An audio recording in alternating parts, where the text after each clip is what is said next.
2018 Jeep Grand Cherokee Trackhawk Car Review.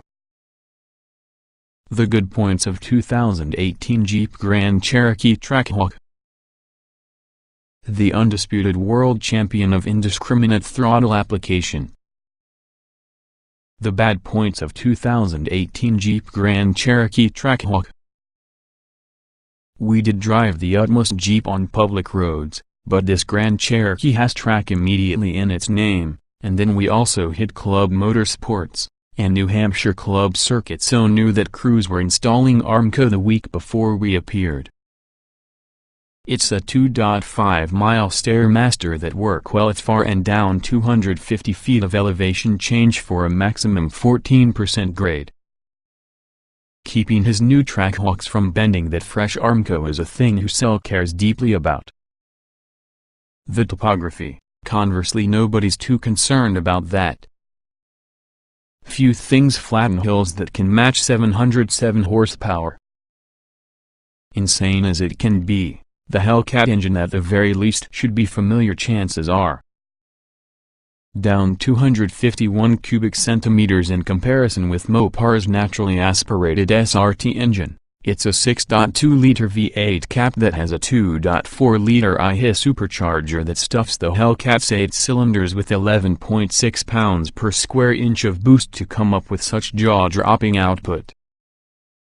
In the Trackhawk, it will make its full complement of horsepower but loses 5 lb-ft of torque compared to the car applications, to 645, due to a more restrictive exhaust system. Send in reinforcement. Caught up in a very sledgehammer deal with the supercharged V8, engineers applied the identical blunt force mentality towards the rest from the powertrain. There's a beefier transmission plus a stouter transfer case, plus the rear drive shaft, half shafts, CV joints, and differential are reinforced. The front axle is unchanged from your regular SRT Jeep. That transmission remains as supplied 8-speed automatic, now christened 8HP95 and officially rated to address up to 811 lb-ft. The transfer case routes torque forward, having a wider chain when compared to the naturally aspirated SRT, with frigid steel sprockets rather than powdered metal ones. Two-ball thickness expires on the rear drive shaft, as the differential housing gains amount, going from 3 or 4. Inside, the diff itself goes from 2 spider gears to 4, with modified tooth geometry for greater strength. The Hellcat engine alone outweighs its naturally aspirated brother by 108 pounds, along with the bigger hammer specification increases the Trackhawk a different 105 pounds overall across the Grand Cherokee SRT, in accordance with Jeep. Like the Challenger SRT Demon, the Trackhawk receives a torque reserve function to assist launching. With launch control activated, this method cuts fuel to individual cylinders even though the Jeep is brake-electric, allowing the engine to rev higher along with the supercharger to construct more boost. With the function engaged, the blower generates 6.4 pounds per square inch while sitting with the line. What the Trackhawk doesn't get is any longer tire compared to the Grand Cherokee SRT. Lift your foot over brake along with the Trackhawk will squawk all 4295545ZR20 Pireless either all season Scorpion Verds or even more aggressive P0s, coming to what Jeep claims is really a 3.5-second 0 to 60 mph time.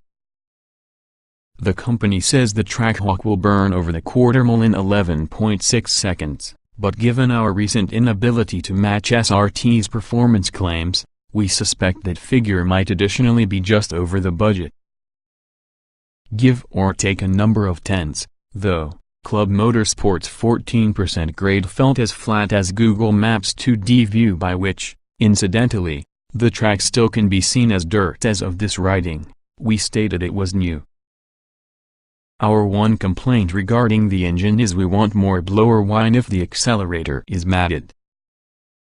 There's an excellent bit under lighter loads, but at full throttle, It fades behind a raging gargle blaster of the exhaust roar so fierce it sounds such as the tailpipes are emptying to the cabin. The call is originating from inside the house. Dive. Dive. Dive. Barreling down Club Motorsports hills emphasizes the entire Trackhawk's skills. It retains the SRT's control-room front and multi-link rear suspension layout, however the springs are 9% stiffer at the start and 15% stiffer out back.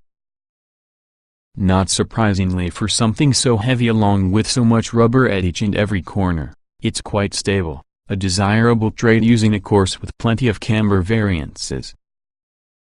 But toe in the brake and it'll rotate, or lay to the brake and it'll dance disconcertingly, even inside a straight line. The steering is really a touch slow but heavy enough for perceptible weight to bleed off because the nose sets out to wash out. Although the brakes always felt strong, pedal travel increased with an alarming degree over our lapping session. At 15.7 inches in diameter, the Trackhawk's toe-piece aluminum hat and iron friction surface front rotors are 0.8 inch bigger those around the naturally aspirated SRT Jeep.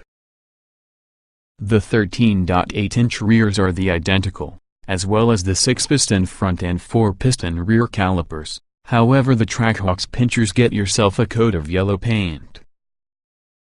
Jeep hopes you prefer it, because it's what you receive regardless of exterior color or whether going for the standard aluminum finish or optional satin black wheels. The latter are 3 pounds lighter per corner. Stealth operator. Those yellow calipers are probably the Trackhawk's few exterior tells. Others add some deleted fog lights. Their nest's useless for an oil cooler about the passenger side and also a cold air intake around the driver's side. A new rear fascia accommodates the quad exhaust outlets. There's a subtle Trackhawk badge around the lower right corner in the liftgate and supercharged script below the normal Grand Cherokee lettering about the front doors. Inside, you'll find Trackhawk logos within the seats, a Trackhawk exclusive red and black two-tone interior option, and also a 200 mph speedometer. That's optimistic by only 20 ticks, in accordance with Jeep, but by its orientation the speedo always downplays your speed, 0 is decrease, 200 is sheer, and also at 100 mph, the needle points horizontal. To most of people, a declined pointer is getting more miles per hour, but this place only actually starts to close on flat at extra legal speeds. The entire interior is standard Grand Cherokee SRT fare, spacious, with comfortable seating front and rear and also a sizable cargo hold. There's an excuse the Grand Cherokee is one in the best-selling SUVs in the United States. And people 200,000 roughly annual buyers aren't setting up a bad decision. While the Trackhawk's stiffer ride is noticeable on New England's bumpy country lanes, it's less than harsh as to be a turn-off. Better not seek to turn off those roads, though, because as the Trackhawk is usually a Jeep, its approach and departure angles are definitely more like that surrounding a Toyota Camry. Budget overrun. But the Trackhawk does offset its 707 horsepower mating call through an unavoidable wart, its $86,995 base price. That's $17,905 over you'll pay to obtain a Hellcat engine in the Charger and $20,405 in excess of it costs within a Challenger. The Trackhawk is incredibly nearly as quick as either of these, and it's much more drivable. Plus, it'll tow 7,200 pounds, enough to help you to bring the Hellcat which you decide on along over a trailer, even if it's an extra Trackhawk. The hang-up comes before you start adding options and look at similarly priced performance SUVs. It's not difficult to top $100,000 using a Trackhawk. No, The BMW X5M along with the Mercedes-AMG GL 63 don't have horsepower as supplying lucky number 7, but they're in exactly the same performance ballpark and provides more polish and greater, if wholly different, prestige. Unless, naturally, a buyer just wants the Hellcat mania inside a manageable package. Because it's a lot of fun defying physics in this particular Jeep.